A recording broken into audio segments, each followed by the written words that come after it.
Donc, je suis ingénieur, actuellement en poste au CEA à Grenoble. Je viens donc du milieu du management dans l'énergie et les services, et puis aujourd'hui plutôt dans la recherche dans les domaines des capteurs pour la biotechnologie. On présente une technologie de capteur de concentration. On vient mesurer des ions, des molécules. Classiquement, on va entendre parler de calcium, de sodium, de chlore, magnésium. Donc ça, c'est la dureté de l'eau, par exemple. Ou des molécules plus complexes, telles que le glucose, l'urée ou des acides aminés. On a une technologie qui est brevetée par le CEA, qui vient mesurer directement dans les solutions, sans avoir besoin de préparer un échantillon avant, des concentrations, quel que soit le milieu, liquide. Dans un premier temps, les marchés que nous visons sont les marchés des eaux de surface et de l'aquaculture. On entend par aquaculture les cultures hydroponiques, la pisciculture par exemple.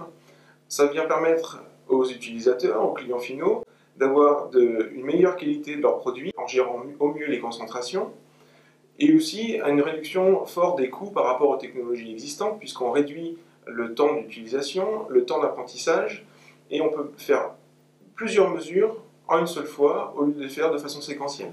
Les utilisateurs sont complètement autonomes. On a fait en sorte que le produit qu'ils vont avoir dans les mains soit le plus simple possible d'utilisation, avec les meilleures performances possibles en mesure sur le terrain.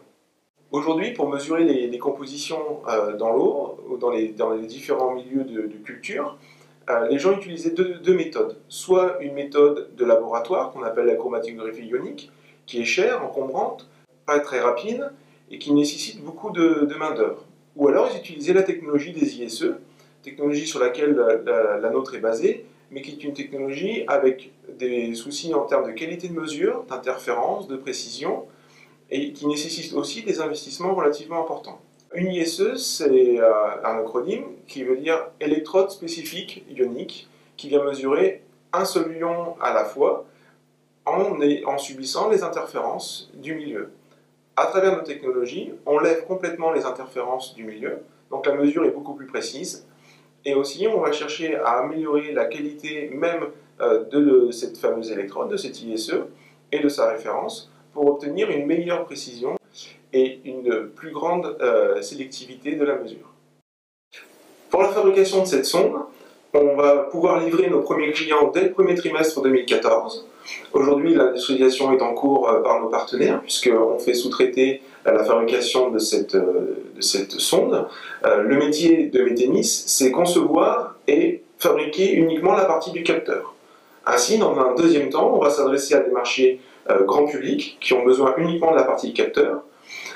Typiquement, ça va être des applications dans l'électroménager pour aller mesurer la dureté de l'eau et en fonction de ça, ajuster les apports ou non de solutions pour éviter l'entartrage des machines. Et puis, dans un troisième temps, ça va être les applications médicales, où clairement, on va aller sur le point of care ou le monitoring en continu lors de traitement, comme la dialyse. Aujourd'hui, ma présence au concours de Génopole est motivée par deux principaux motifs. Le premier, c'est déjà l'impact de Génopole et sa reconnaissance nationale et internationale. Et puis l'encadrement, l'environnement dans lequel Génopole se situe, avec toute la mise en relation à travers un tissu académique et industriel dans le milieu de l'agronomie, mais aussi dans le domaine médical, ainsi que toute l'expertise que Génopole pourra apporter à Métémis en ce qui concerne les études de marché, la définition des meilleures stratégies de distribution, ainsi que les certifications et l'aide à la mise sur le marché.